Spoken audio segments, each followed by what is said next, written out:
Assalamualaikum warahmatullahi wabarakatuh.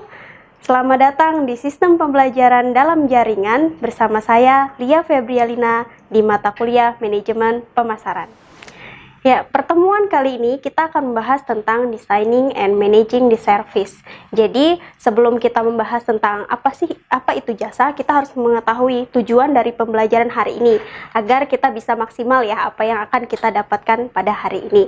Oke, tujuan pembelajaran hari ini kalian nantinya bisa memahami dan menjawab pertanyaan-pertanyaan sebagai berikut. Yang pertama, bagaimana layanan dapat didefinisikan? Yang kedua, bagaimana layanan berbeda dari barang? Yang ketiga, seperti apa layanan baru di era saat ini? Yang keempat, bagaimana perusahaan dapat meningkatkan kualitas dari layanan? Oke, sebelum kita membahas tentang apa itu jasa, apa itu klasifikasinya, kita akan mereview dulu apa sih manajemen pemasaran itu. Kalian masih ingat kan pengertian dari manajemen pemasaran itu sendiri? Jadi, definisi pemasaran dari American Marketing Association adalah aktivitas atau serangkaian dari suatu proses untuk menciptakan, mengomunikasikan, dan memberikan nilai kepada pelanggan untuk mengelola hubungan pelanggan dengan cara yang menguntungkan organisasi dan juga pemangku kepentingan.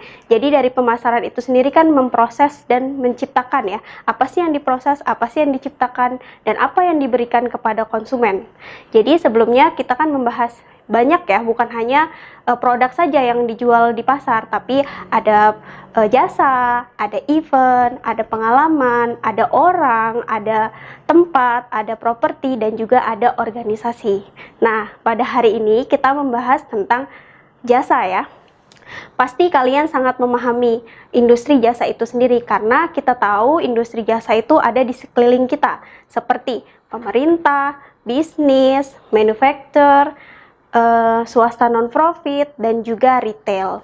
Contohnya, jika kita nih sebagai wanita biasanya kita sering pergi ke salon, benar nggak? Ya, atau kita pergi ke restoran. Nah, ketika kita ke salon, kita tidak ingin membeli shampoo-nya, tapi kita ingin cream bath ya, treatment-nya, yang berarti kalian membayar untuk terapisnya, untuk jasa yang akan kita beli. Jadi sebenarnya kalian membeli produknya, sampo-nya ataukah layanan dari cream bath-nya itu sendiri. Jadi dari contoh yang saya berikan, apa sih jasa itu? Oke, jasa itu didefinisikan sebagai suatu layanan yang setiap tindakan kinerja dari satu pihak yang dapat menawarkan kepada pihak lain yang dasarnya tidak berwujud dan juga tidak mengakibatkan kepemilikan apapun. Produksinya mungkin terlihat atau tidak dengan suatu produk fisik. Selanjutnya, penawaran pada konsumen itu terkait dengan jasa dibagi menjadi 5. Yang pertama, barang berwujud murni. Kita tahu, kita sering menemukan seperti produk-produk fisik yang ada di swalayan ya, seperti sampo, sabun, pasta gigi. Itu kan tidak ada jasanya, hanya di produknya saja seperti itu. Yang kedua, ya selanjutnya adalah barang berwujud dengan jasa pendukung. Barang berwujud dengan jasa pendukung merupakan tawaran yang terdiri atas tawaran produk berwujud namun diikuti dengan satu atau beberapa jenis jasa untuk meningkatkan daya tariknya. Contohnya, ketika kita ingin membeli mobil, pasti kita mempertimbangkan bagaimana garansi untuk kita servisnya, apakah tersedia di suatu daerah ketika kita membeli mobil itu sendiri. Tidak mungkin ketika kita ingin membeli mobil, ternyata mobil itu import dan kita harus ketika kita ingin memperbaiki mobil harus ke luar negeri gitu kan, tidak mungkin seperti itu. Jadi kita harus mempertimbangkan untuk layanannya seperti apa gitu. Yang selanjutnya hybrid ya, jasa campuran. Jasa campuran merupakan penawaran barang dan jasa yang proporsinya sama.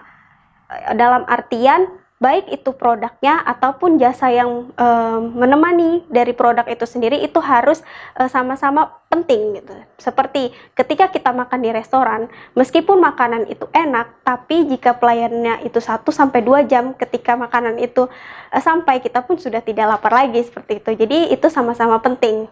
Pelayanannya cepat dan makanannya juga harus enak. Selain itu, yang selanjutnya adalah jasa pokok disertai barang-barang dan jasa tambahan. Penawaran ini yang terdiri atas suatu jasa pokok bersama-sama dengan jasa tambahan atau jasanya hanya sebagai pelengkap. Ya, contohnya seperti kita seorang penumpang ingin membeli tiket pesawat Berarti kan kita itu membutuhkan, kita ingin pergi ke suatu tempat. Kita kan belinya jasa untuk naik pesawat untuk pindah ke suatu tempat. Tapi kita juga mendapatkan produk-produk seperti makanan yang menemani dan juga koran dan lain-lain seperti itu. Yang selanjutnya adalah jasa murni.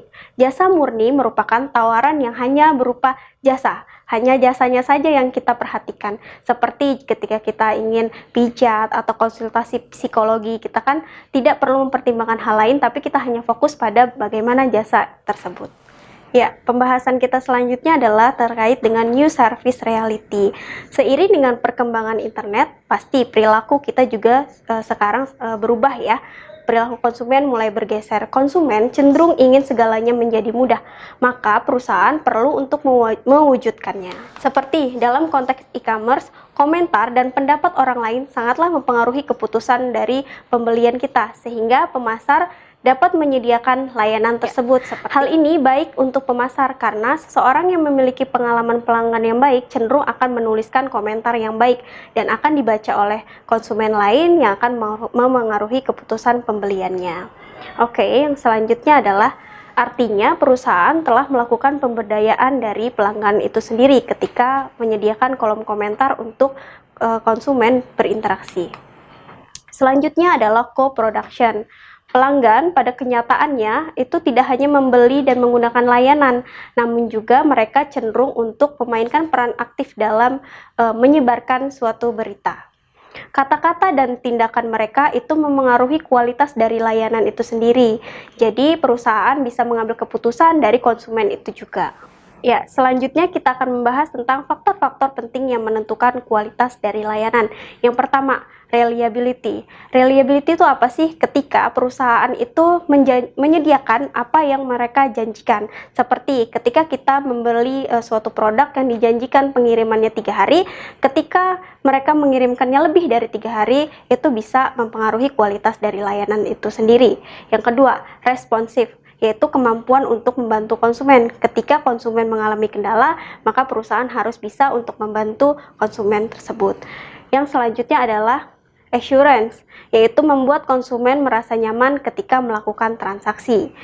Yang selanjutnya adalah empati, yaitu memberikan konsumen perhatian. Yang terakhir itu tangible, yang berarti perusahaan harus menyiapkan modern equipment atau fasilitas yang berdaya tarik visual.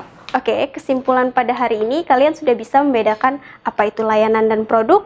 Jadi ketika layanan itu adalah tindakan kinerja yang tidak berwujud dan tidak dapat menjadi suatu kepemilikan. Namun ketika kalian membeli produk, kalian bisa membawa produk tersebut. Ketika kalian menggunakan suatu jasa, jasa itu tidak bisa menjadi milik kalian. Oke, terima kasih, sampai bertemu di pertemuan selanjutnya. Saya akhiri, wassalamualaikum warahmatullahi wabarakatuh.